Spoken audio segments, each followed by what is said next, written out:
dežavu, tai pavadinimas susijęs su jausmu. Su jausmu, kad kažkada tai buvo, kad jausmu kažkada tai mačiau.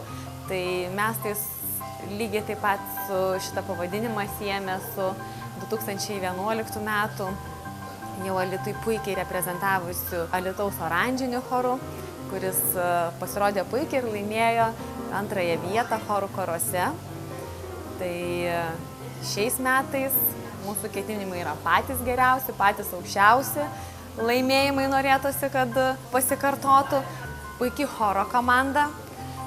Mūsų muzikos vadovė yra Reda Voketaitienė, stilistė Daina Palažėjienė ir mūsų makiažo profesionalė yra Giedrė Bražinskaitė. Turim šaunią komandą, su kuria tikrai pasieksime norimų ir laukiamų rezultatų. Iš tiesų be galo džiaugiuosi, kad teko galimybė dar kartą ateiti čia į chorų karus. Ir šį kartą stengsimės ir padėsiu visiems stengtis ir siekti didžiausią tikslą. Tai jo. O iš tiesų mūsų komanda štai yra be galo nuostabi. Daug entuziastingų žmonių, gražių, darbščių ir be galo balsingų. Ir tikrai, manau, kad mums be galo pasiseks. Ir svarbiausia, kad jūs mus palaikytumėt. Į šios chorų karus neturėjau minties eiti, nes negalvojau, jog tai yra taip įdomu, tačiau vienas bendražygis mane tiesiog įkalbėjo pasirodyti šiuose karuose. Aš atėjau, patekau ir be abejo labai tuo džiaugiuosi, kadangi net netikėjau, jog čia gali būti toksai darbas, gali būti tokia komanda.